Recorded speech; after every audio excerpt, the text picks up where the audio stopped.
Greetings. You're watching Breaking News on the Creative Society channel. Watch in this episode.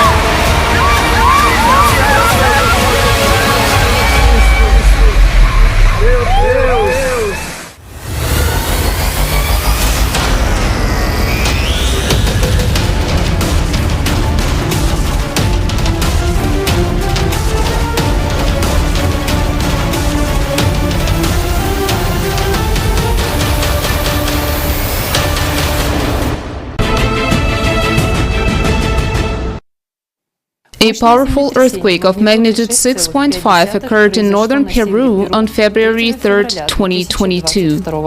Shocks were also felt by residents of neighboring Ecuador. Earlier, on January 31st, Ecuador was also hit by the strongest downpours in the last 20 years. According to meteorologists, the amount of rainfall exceeded the forecast almost 40 times. As a result, rivers overflowed in several areas of the country, affecting hundreds of homes and roads. Dozens of people were injured and, unfortunately, there were dozens of casualties. In Ecuador's capital, Quito, unprecedented rainfalls equivalent of 75 liters per square meter caused a massive mudslide. A mudslide about 3 meters high literally swallowed residential homes and cars. The topic of heavy rainfall in Ecuador, Brazil and the US will be continued by the Breaking News reporter. Hello, this is the Ecuadorian Breaking News reporter. On January 28, a state of emergency was declared in Ecuador due to heavy rains in the provinces of Guayas, Cotopaxi, El Oro and Los Rios. In the capital of Ecuador, Quito, as a result of large-scale flooding, people died. A record level of rainfall was registered in the city. Several roads and coastal houses were destroyed. On January 27, a storm struck Brazil, the city of São Paulo. The next day, strong winds brought heavy rains that caused floods and landslides. Unfortunately, dozens of casualties have been reported. There are injured and missing people. About 500,000 families in 11 cities were left homeless. The flooding of rivers flooded settlements and paralyzed life in the cities. Water levels in some areas rose by more than 1 meter. Roads and cars were flooded. The rains also delayed harvesting and halted mining activities. Areas in the southeastern part of the country were the most affected. On January 29, 2022, the east coast of the United States was hit by the worst snowstorms in 4 years. The Bureau of Meteorology reported the onset of what is known as an explosive cyclone, when there is a sharp drop in pressure that is accompanied by strong winds and heavy precipitation. Unfortunately, the storm claimed several lives. More than 16 million people in the states of New York, New Jersey, Maryland, Rhode Island and Virginia received a state of emergency warning. In many places, daily records of the amount of snowfall were broken. For example, up to 61 centimeters of snow fell in New York and Boston in one day, and 75 centimeters were reported in parts of Massachusetts. Storm surge flooding was reported in coastal areas. More than 120,000 people were left without power throughout the northeast coast. Rail and air service was interrupted. More than 10 million people were stranded in airports. On January 30th, 2022, a landslide occurred in the Brazilian state of São Paulo in Franco da Rocha. Unfortunately, casualties have been reported. For more than 2 months, people in Brazil have been suffering from massive floods and landslides in different states of the country. An eyewitness to the flooding in December, journalist Caio Oliveira, will talk about how it affected his family. My name is Caio Oliveira, and I'm a Brazilian journalist. I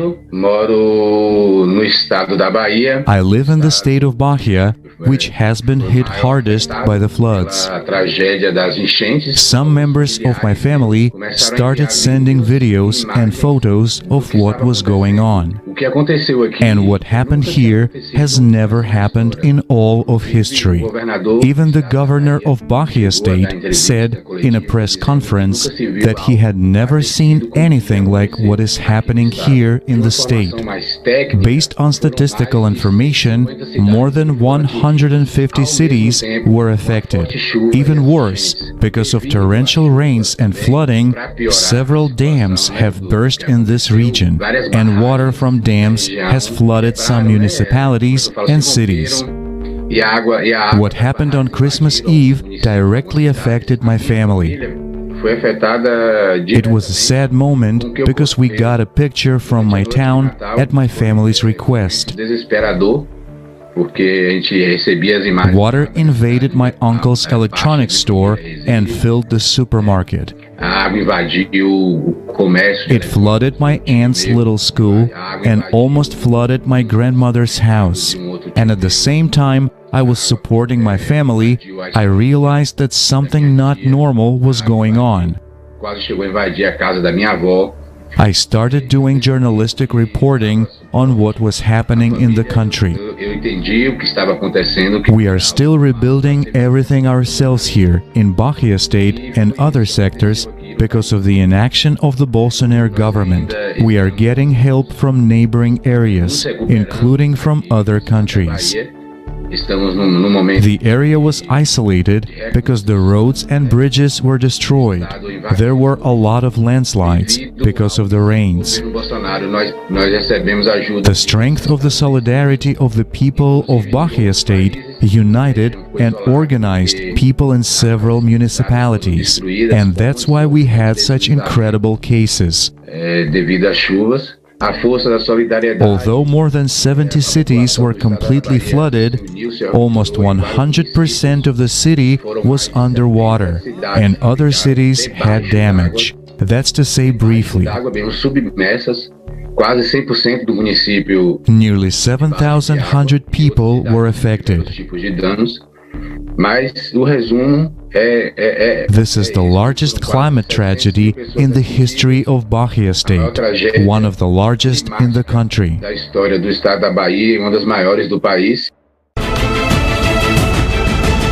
Hello, I'm Cesar Jaramillo, an eyewitness of an electrical storm that occurred in Colombia. In Palmira, Valle del Cauca, I report that on the night of January 24 to January 25, there was storm as if out of nowhere. It started as something small and generated a big electrical storm. Thank goodness there was no damage. Another proof that weather can get out of control anywhere and anytime. Thank you. On January 26, 28, 2022, snowfall occurred in several provinces of Morocco. Snow levels ranged from 10 to 40 centimeters. This extremely rare phenomenon in this area was witnessed in particular by residents of Tinidad in the southeast of the country. On February 1st, a dust storm in Gafsa, Tunisia and Bir El Ather, Algeria, turned day into night in a matter of minutes. Next, Nelson Nardino, an eyewitness of the cyclone Anna, will tell about the plight of people in the aftermath of the disaster in Mozambique. My name is Antonio Alson. I'm from Mozambique. I'm here just to express my feeling regarding to Ana cyclone that killed many people, many Mozambicans. We had an information from the government. The government wants us that should be happening something like this, or we will be having a disaster like this. The cyclone is not the first time coming in Mozambique or affecting us. But this is the most dangerous that we faced. It was a moment that rained a lot, and some hospitals were destroyed, and some houses too. This situation of this cyclone, Ana cyclone in Zambezia, we are not able to travel to Zambezia because of the bridge of Mukuba has been damaged. We helped each other when it was happening. That's what I had to say regarding to this cyclone that affected in our country. Just to highlight that many people now are crying, are complaining because they don't have houses, they don't have their belongings, they miss their belongings. If you have witnessed a climate anomaly, please send your video footage to climate@creativesociety.com. On January 28, 2022, one of the world's most attractive volcanoes, Sakurajima, erupted in Japan. It threw large clouds of smoke and ash over the Kyushu island. Sakurajima is a very dangerous volcano because of its explosive potential. Watch next more on the storm in Malaysia. At the end of January 2022, a powerful storm hit parts of Malaysia. It brought strong winds and rain. The streets were in chaos. Debris mixed with various objects flew around the area. The wind blew the roofs off dozens of houses, damaged buildings and dozens of cars, and uprooted trees.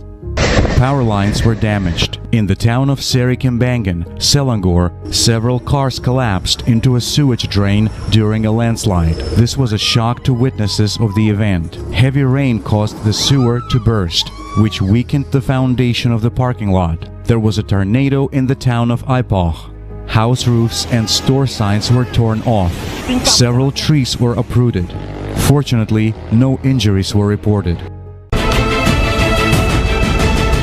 At the end of January, several frosts in Romania caused an unusual natural phenomenon. A thermal waterfall near Toplica froze for the first time in several years. Watch the next report on other natural disasters in Europe. Hello, this is a breaking news reporter. At the end of January 2022, the devastating storm Malik swept across Europe, disrupting normal life in several countries at once. Unfortunately, few casualties has been reported. In coastal cities in Germany, the storm called Nadia caused severe flooding. In Hamburg, the overflowing Elbe River flooded the historic center, leaving hundreds of cars underwater. In Berlin, the state of emergency was declared due to hurricane-force winds. A dry cargo ship was knocked off its anchor off the coast of the Netherlands by a storm that swelled to 7 meters. People had to be evacuated by helicopters. Wind speed in Scotland reached 160 kilometers per hour. According to locals, they had never seen this level of destruction. In forested areas, trees were just flattened and broken like matches. Many homes, cars and boats were damaged in Norway. The storm also passed through the Czech Republic, Poland, Estonia, Finland, Sweden and Denmark. In late January, a low-pressure system brought unprecedented rainfall in parts of Australia. Some parts of Western Australia's Kimberley County received an unprecedented amount of rainfall in the last 120 years. Vital roads and railroad tracks were cut off, causing food shortages. The military was called in to deliver food and supplies. For more information about heavy rains and their consequences in other countries, watch next.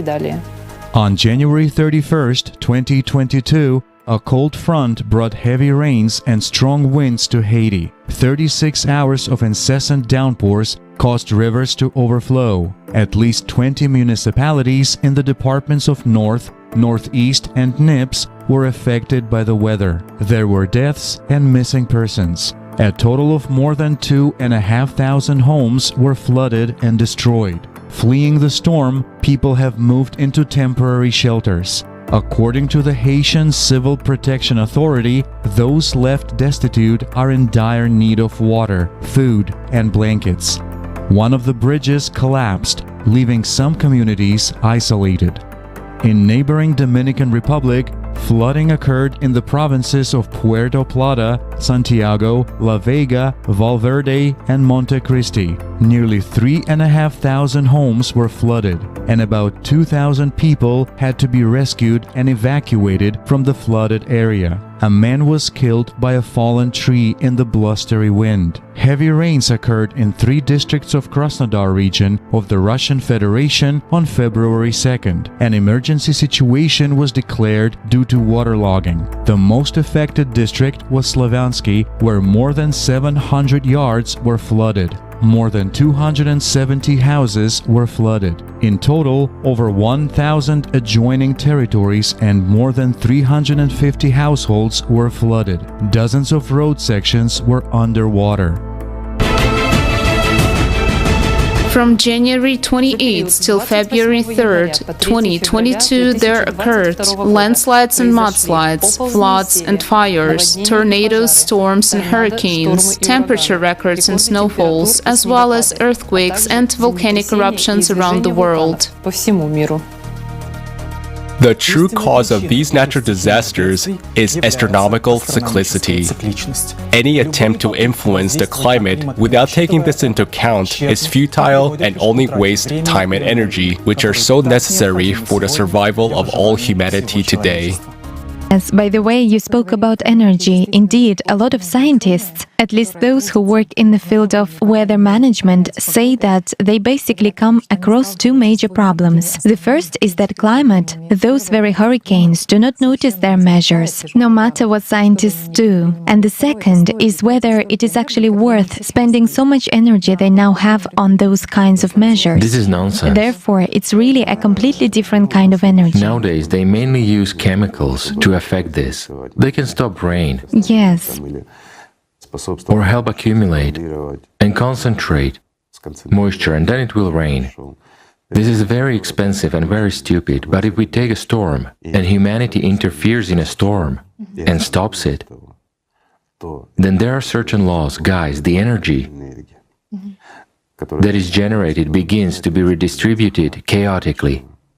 So this chaos will cause dozens of times more harm than that very hurricane can do today. Subsequently, hurricanes will be more severe and there will be more problems.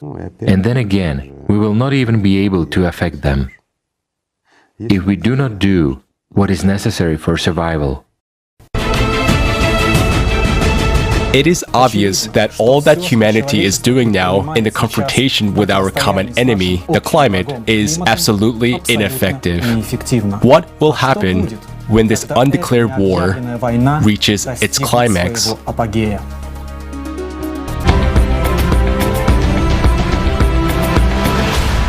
It may appear to be frightening reality that such terrible events are taking place and we can't do anything about it.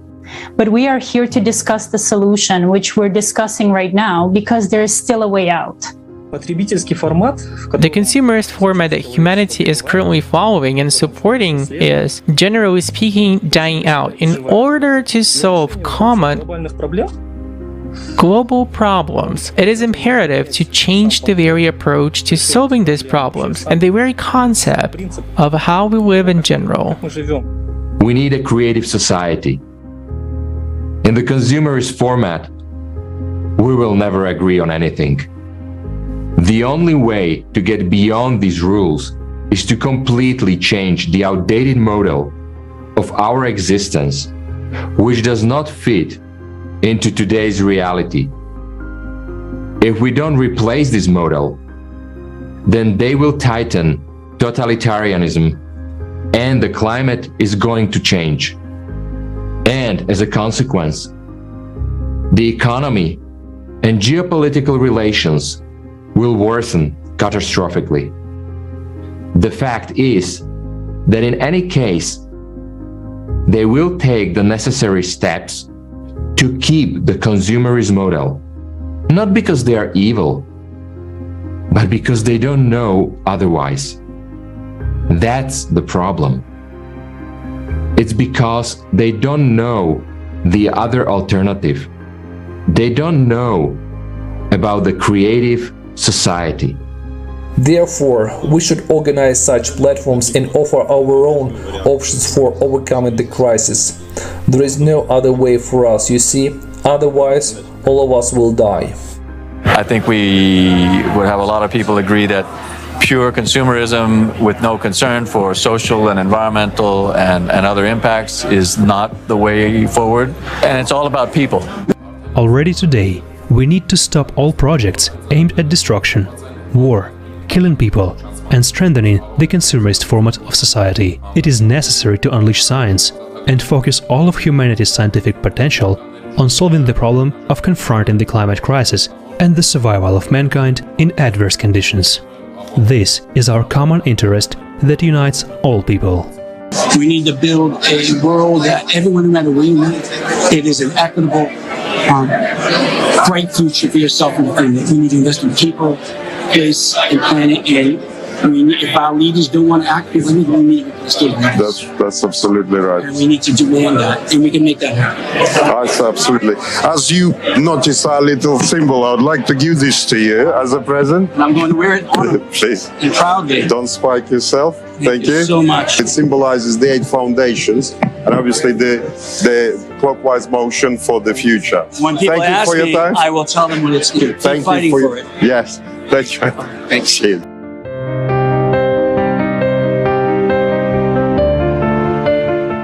On May 7, 2022, the Creative Society platform will host a large-scale and unprecedented event, the International Online Forum Global Crisis, We Are People, We Want to Live, which will consider practical solutions to overcome all the crises by building the creative society. You can learn more about the forum and the Creative Society at creativesociety.com. Thank you for being with us today, and see you soon on the Creative Society channel.